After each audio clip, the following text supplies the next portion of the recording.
Welcome, everybody.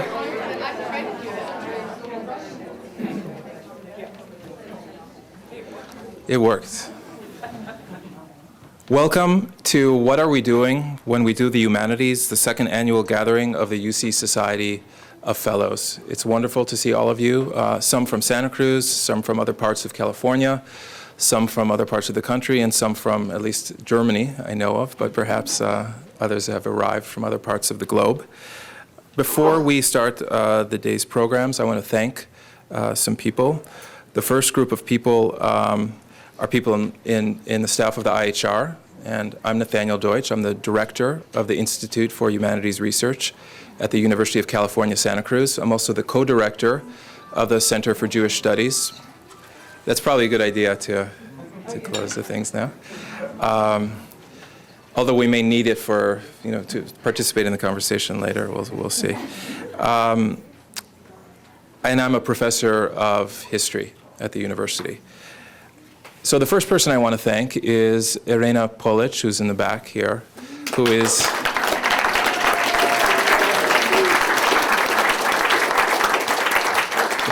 the associate director of the IHR, and if there's one person that this couldn't have happened without, it is Irena. So I want to thank you personally and on behalf of the university and the network. Secondly, Shan Ritchie, who's also in the back, and Courtney Mahaney, who are the other invaluable IHR staff members. The second group of people that I want to thank are the people at UCHRI and David Theo Goldberg, who's here, and Jennifer Langdon and their staff, who have played very important roles in putting this together. I also want to thank Nina Simon and her staff here at the museum for hosting us and for turning this into really a wonderful experience, putting it together, and then being here with all of you really demonstrates to me what a good idea it was to host this in this setting, in the public. And lastly, I want to thank the sponsors. There are a number of individuals and businesses in Santa Cruz that have co-sponsored this event, and for the list, you can look at the back of your program. So with that, I want to say that we'll be introducing a lot of people today. And all of them deserve long introductions, but for the sake of time, they are going to get short but sweet introductions. And the first person that I want to introduce is George Blumenthal, who is a professor of astrophysics at the University of California, Santa Cruz, and he is also the Chancellor of the university. And we are very, very happy and honored that he came to open this event. So thank you.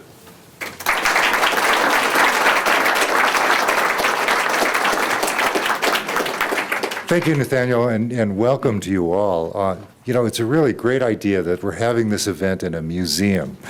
And I'd like to talk for a few minutes about the role of the humanities in today's university. As the chancellor of a UC campus, sometimes people ask me whether the humanities are still important. And here's what I say to them, that the answer to that question is yes. First, the humanities are a part of a well-rounded education. One of our country's greatest strengths is that our universities help students to learn how to think and how to solve problems. In other countries, much of higher education is focused on vocational training or on specialization. But we in this country prepare the whole person. We require a diversity of study. Biologists take literature courses, engineers study music, our historians learn about astronomy. The breadth of learning prepares young people to take on new tasks, to apply themselves and to work cooperatively with other people in areas outside of their comfort zone.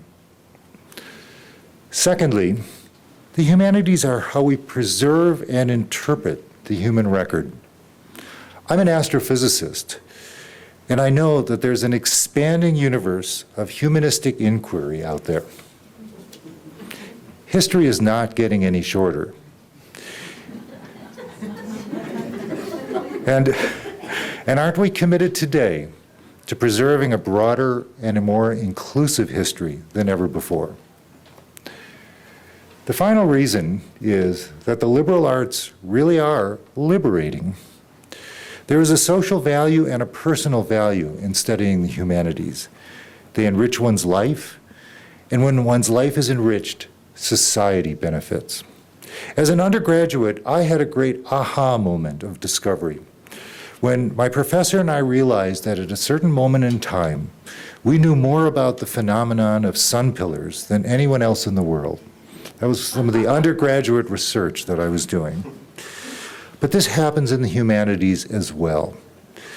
For example, some of our undergraduates working on a project associated with our Center for the Study of the Pacific War Memories were the first to examine some previously classified World War II documents as part of their own research.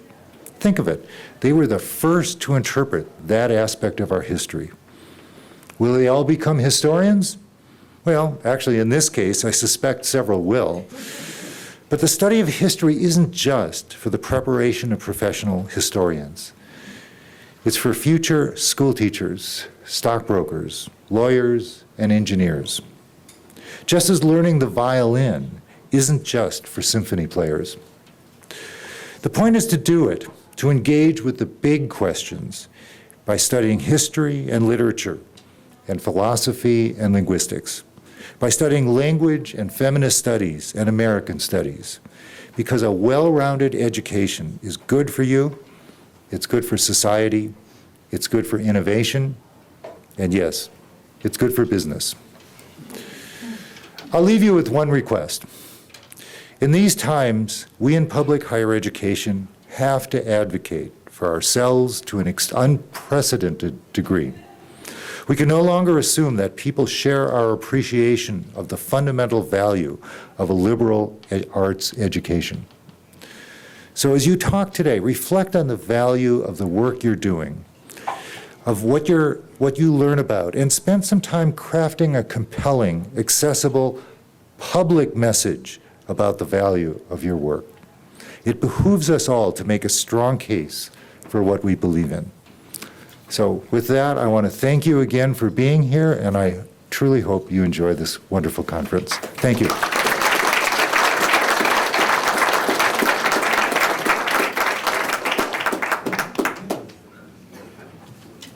Thank you for those remarks. The next person I want to introduce is David Marshall, who's the Dean of the Humanities and Fine Arts and Executive Dean of the College of Letters and Science at UC Santa Barbara. He's also the chair of the UC President's Advisory Committee on Research in the Humanities.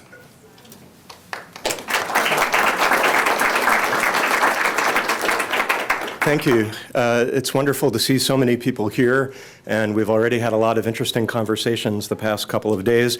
It's very nice to see the Chancellor again.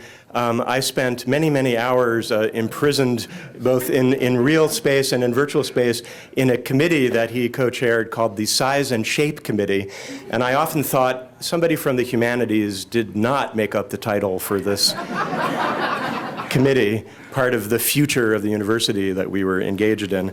And it ranged from technicalities of transfer credits to, whether there should be a University of California. It was actually pretty interesting.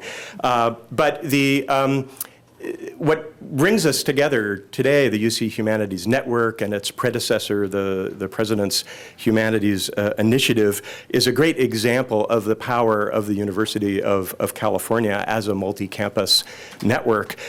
Next year is going to be the 25th anniversary of President Gardner's original Humanities Initiative, which established the Humanities Research Institute at Irvine, the system-wide Humanities Center, the campus Humanities Centers, the President's Faculty Research Fellowships, and eventually graduate fellowships as well. And when we had to recompete for our funding, we kind of reinvented it as this UC Humanities Network, and we're very successful at basically being recognized as an important multi-campus program. And out of that came new ideas and improvements, really, on what had been going on for many years. One of them was to establish the UC Consortium of Humanities Centers to bring together and link and put into dialogue the wonderful campus centers that we have, and through them to empower and in-panel multi-campus research groups, which have been incredibly successful for a number of years. But the other was to create the Society of Fellows, which is a kind of a virtual society of fellows, in part to honor and recognize our faculty and our graduate students. And when we did our proposal for reinvention and renewal, we actually came up with a list of all the books that had been published by UC faculty who had received these fellowships. Many of them had gone on to receive book prizes in their fields. And we know that many of our graduate students go on to become leaders in their fields as well. So we wanted to be able to recognize them more than just getting some individual fellowship, but also to recognize the kind of collectivity and to figure out how we could bring people together, if only once a year, but hopefully in ways that would spawn more dialogues in the society. And it's been very successful in its short history of bringing people together to talk about their work.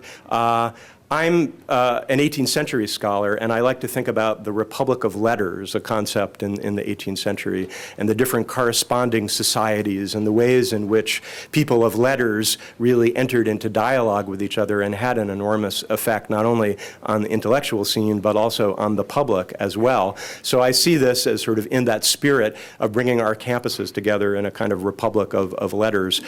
So I'm really looking forward to hearing everybody talk about their work and to seeing the graduate student presentations as well. And I'd especially like to thank our hosts at Santa Cruz who have put together a wonderful program throughout our different interlocking meetings and then this public session today. It's been an ideal set of circumstances for intellectual exchange. So thank you and welcome.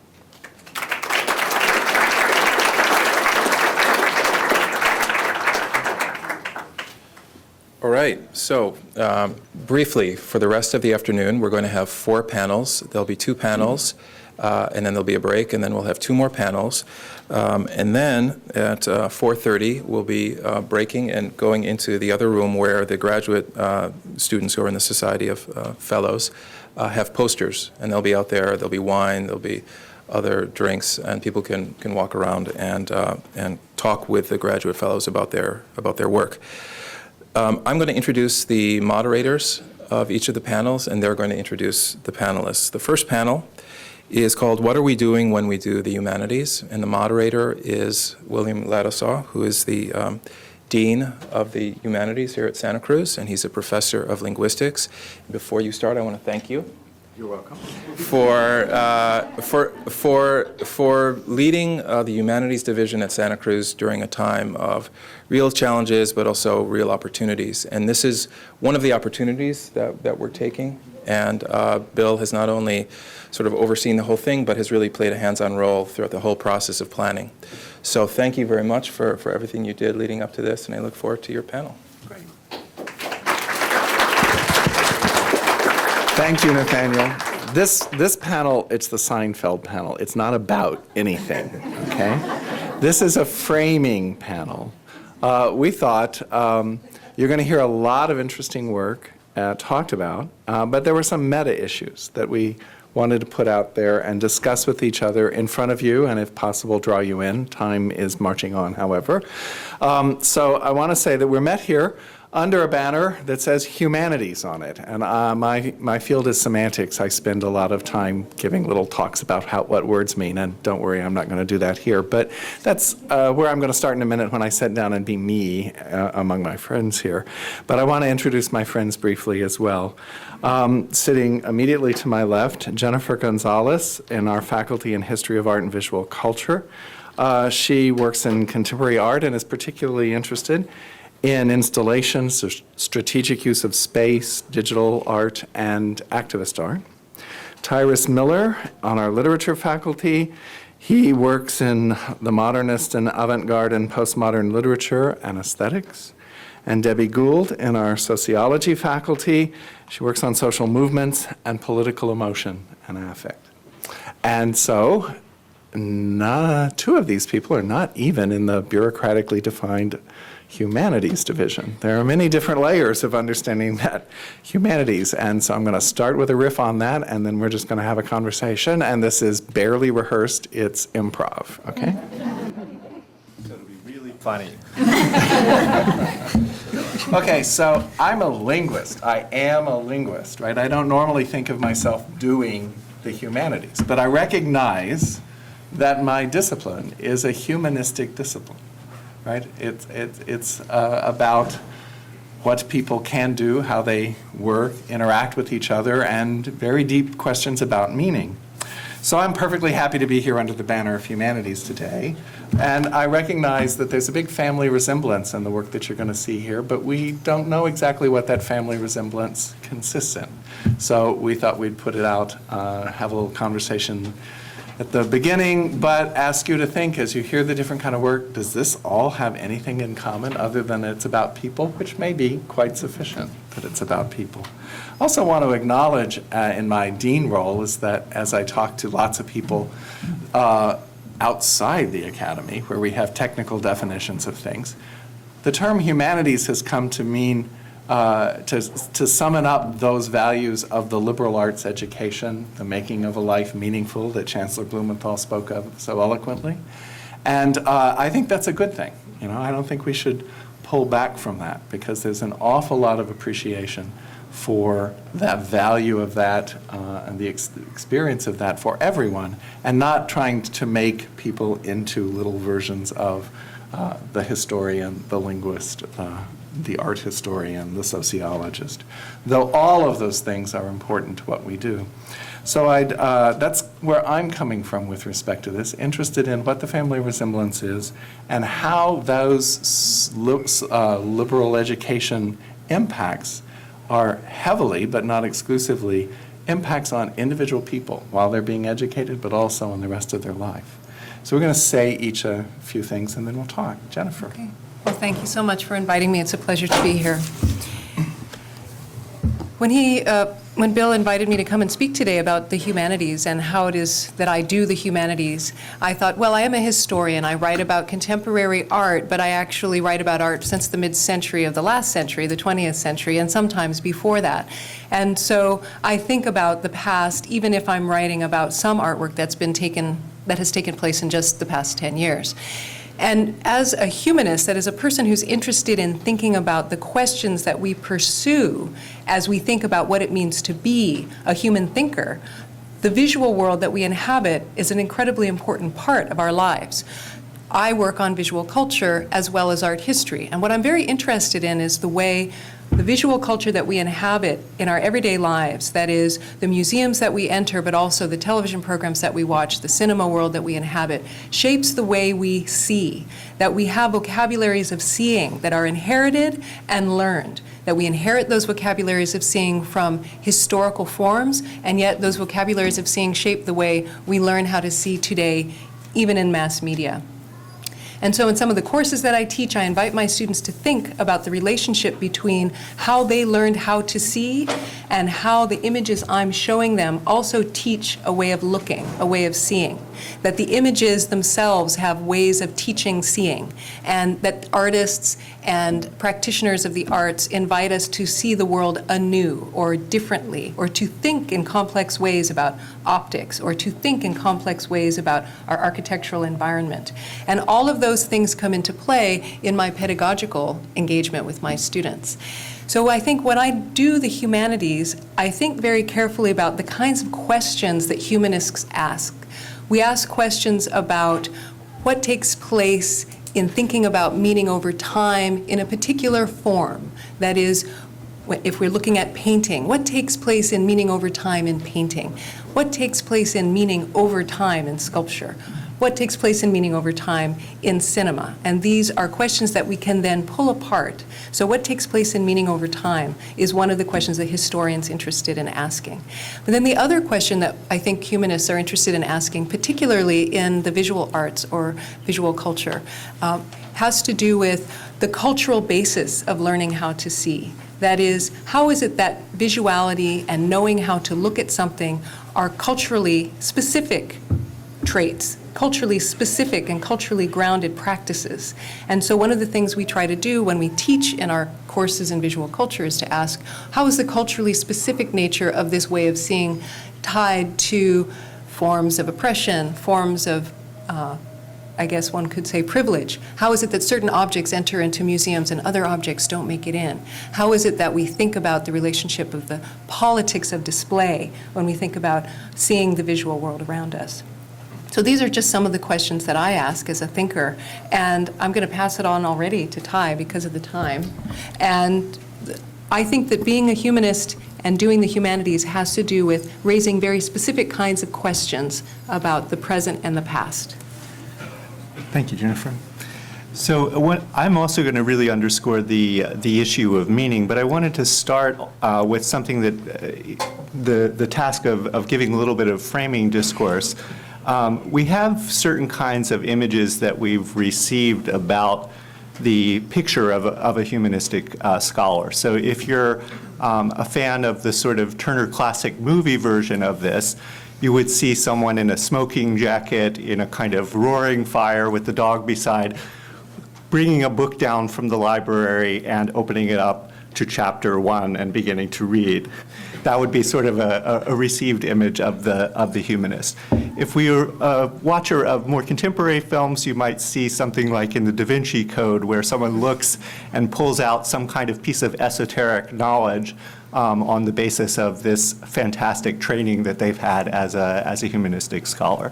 And also, there's certainly a number of images that we get really from the political discourse that would have the humanist scholar going to class with the Kalashnikov rifle strapped across their back and burning volumes of Plato in the library quad. Now, these are obviously all parody images, but they are images that we really need to work on articulating and presenting an alternative and a forward-looking picture of what humanistic scholars do.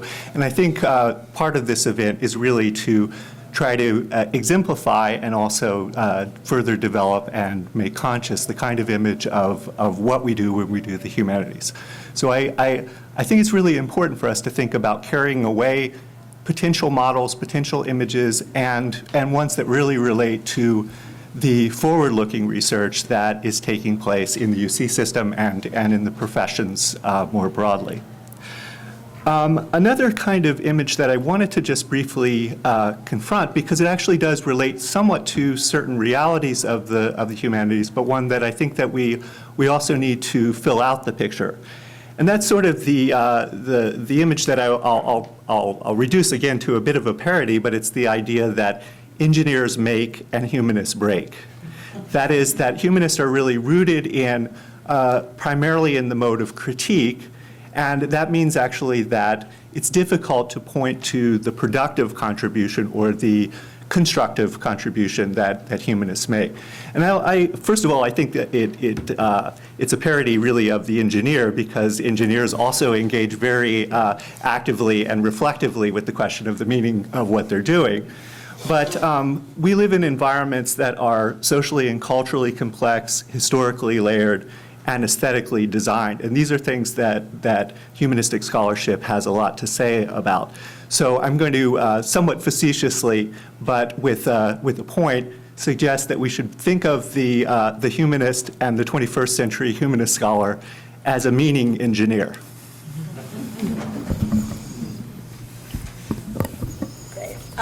Okay, so I will begin by acknowledging that I feel like a little bit of an interloper. I now go under the name sociologist. I did my PhD in political science, but my dissertation committee consisted of 3 cultural historians and 1 interpretivist political scientist. So as a kind of mashup myself, I really happily accept the annexation of the greater humanities project that Jim Clifford has laid out, or the kind of actually existing greater humanities project. It's especially hospitable for someone like me. I'm interested in the sources of political action and inaction, and I've been trying to carve out some conceptual space in the social sciences for those aspects of human motivation and behavior that are non-conscious, non-rational, non-coherent, inchoate. And given that there are tendencies, I'll say, in the social sciences to only study things that can be precisely measured and quantified, the humanities has been quite hospitable home for me. So again, I'm happy to be annexed into the greater humanities. So what are we doing when we do the humanities? I think that one thing that many of us do is interpret the social world.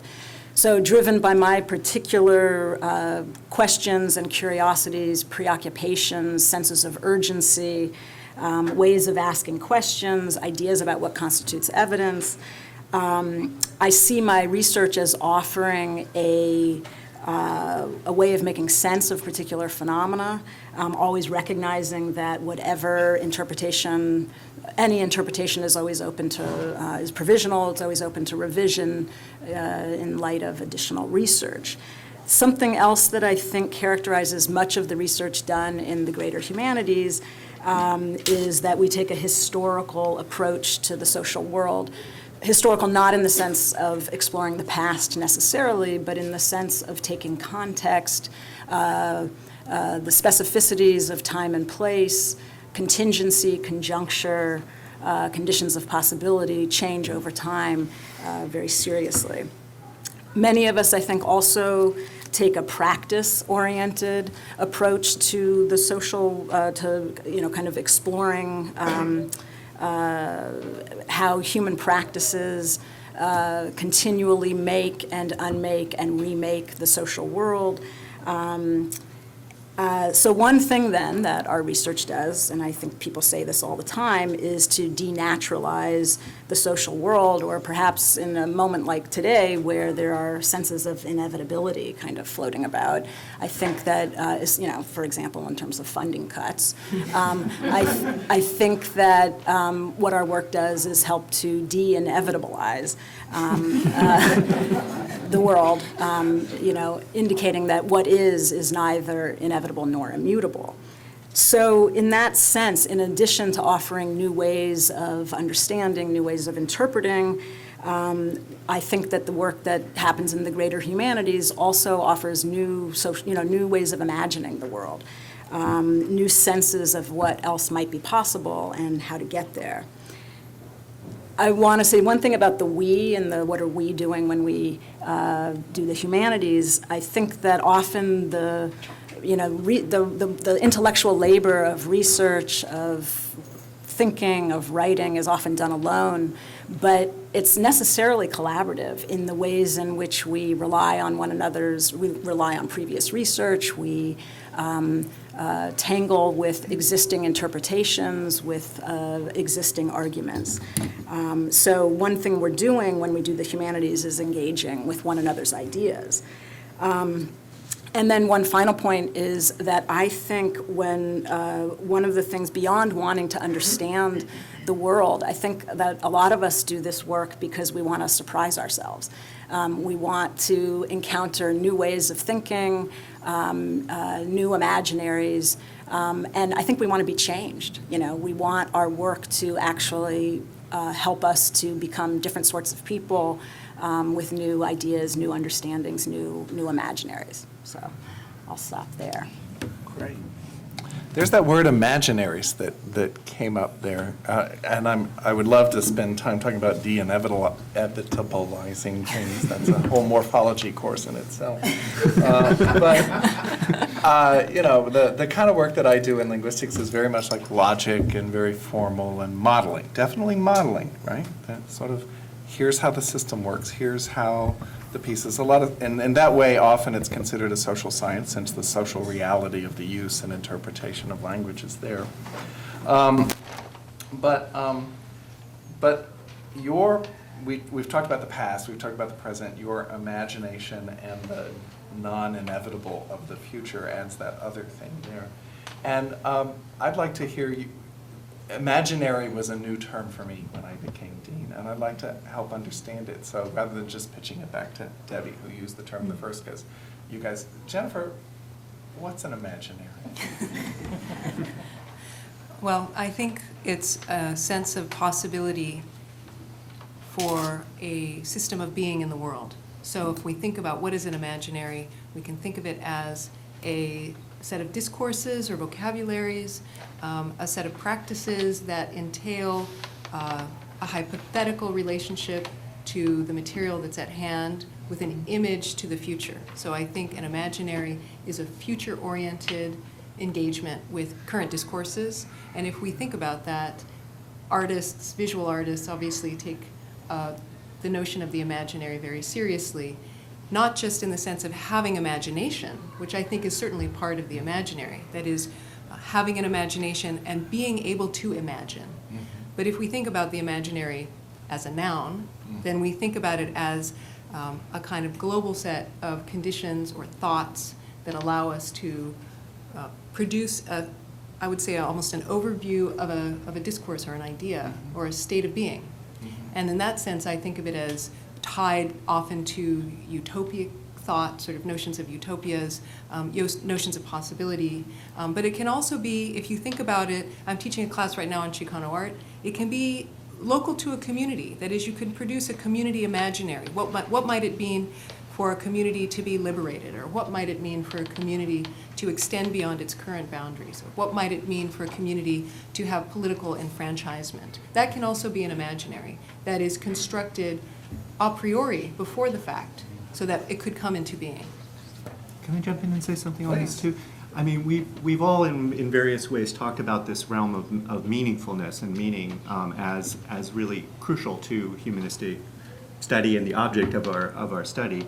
And I think one of the things that we're really talking about there when we're talking about meaning is the fact of the utilization of signs and symbols, whether those are linguistic or images or gestures or performances or acts that take on meaning, and they form coherent patterns that change over time. And also, it's possible to make symbolic worlds that don't necessarily correspond to the actually existing empirical world. In other words, we can create fictions, we can create visions, we can create new possibilities by working on symbols. And I think that the idea of the imaginaries, it has that sense of imagination, but it really is about work on symbols that allow us to imagine possibilities either of present identities or future possibilities. When you used the word originally, did you recognize what you intended in any of that? It's very interesting to hear. I mean, I think that I think we get, there's stuckness, like we get stuck a lot in what is and tend to think that it, and have difficulty seeing beyond what is. Mm-hmm. And so I think my interest is in, both as a teacher and as a scholar, is trying to think about, what disrupts my own sense of impossibilities. Where are my senses of impossibility? And what allows me to start thinking differently? And I find history and anthropology actually two disciplines that really help me to imagine other worlds because of their recognition of change across time and change across place, or difference across place. And so, and the thing about art too, art, like you get to actually experience something that is utterly, that isn't tethered to a tyranny of pragmatics or something, that can actually open up other ways that really gets you thinking, I think, and gets you unstuck from a truncated horizon and allows you to think more broadly. So. This reminds me something that Tom Lehrer pointed out to us one time. There's this quote that is often attributed to Bobby Kennedy. Some people look at the world and ask why. I dream of things that have never been seen and ask, why not? It all sounds very nice, but it's from a Shaw play about Adam and Eve, and it's in the mouth of the snake. And I think that bears sort of thinking about in the sort of the critical piece, because I'm not going to hang on imaginary too much longer, but it's kind of a cover term for a lot of things down in there that people perceive of great value in cultural transmission. You know, we've got several interesting parts of our curriculum that are interested in.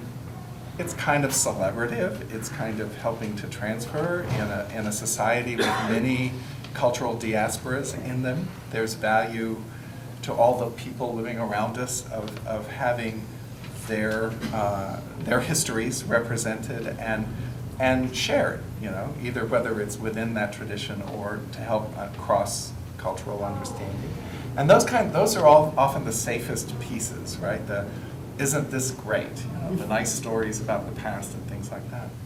And then there's the part about, yeah, and it could be different too, right? There's the part about the oppression. There's the part about whether you like the system. You said utopia, there's also dystopia, right?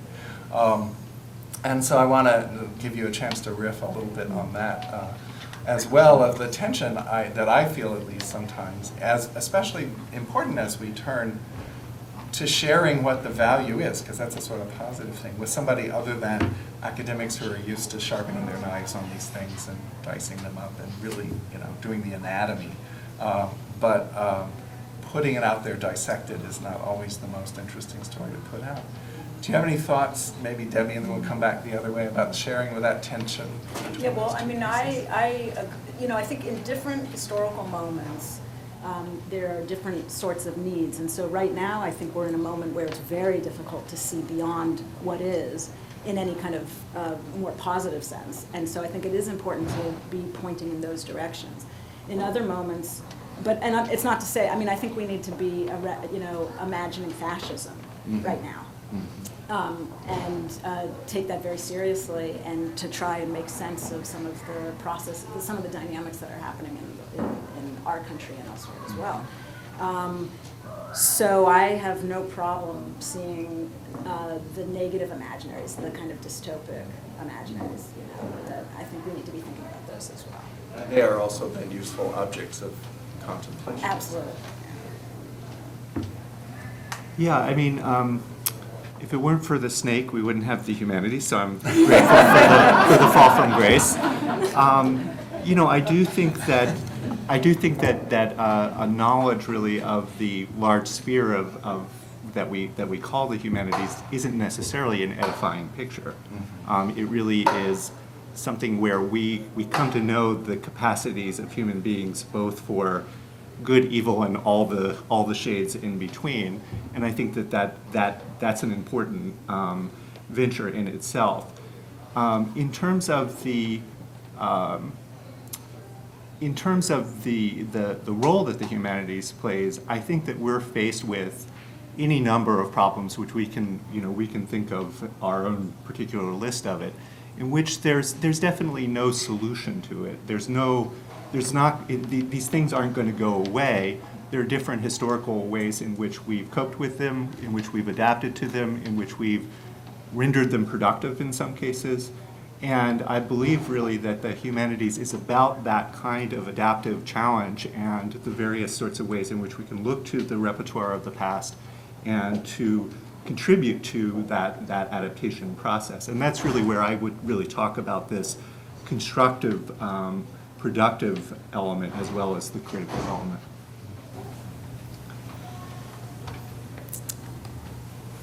I always think of the humanities as critical, in the sense that it's a kind of critical thinking, we've talked about.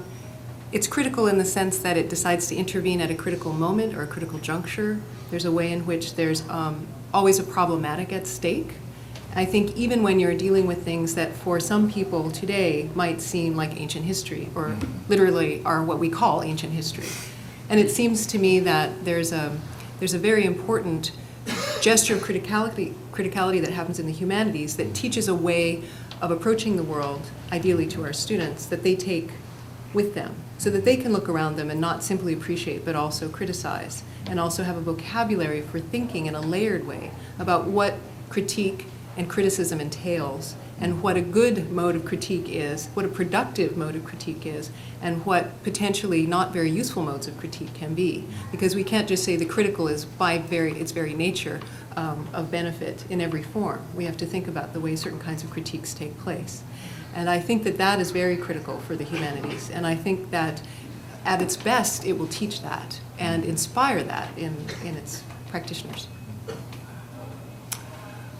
We wanted to, thank you, and we wanted to actually end not with answers, but as usual with questions, because questions keep coming up. I heard meaning several times, I heard questions several times. Often it's one of the things you have to teach a student if they haven't already come to love questions more than answers. You need to help them understand that sometimes questions are far more of a gift than an answer. The places you find your questions, we talked about raising that the family resemblance might be in raising certain kinds of questions. So we're going to hear a lot of people today talking about the questions they're interested in.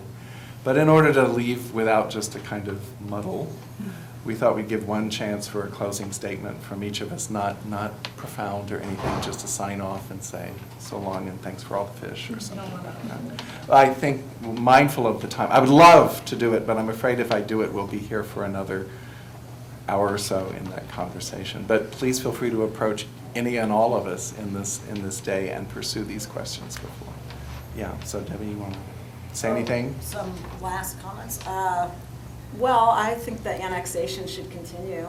I hope It's such an that imperialist it frame is. for that. It's an really imperialism I would problematic. support. I think it was ironic. I think it was ironic.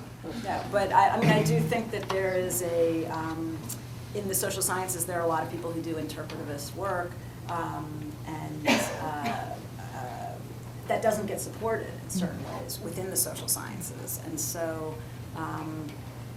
these divisions are arbitrary and fraught, and so something that would actually join together those of us who do this sort of work, I think is a really positive thing.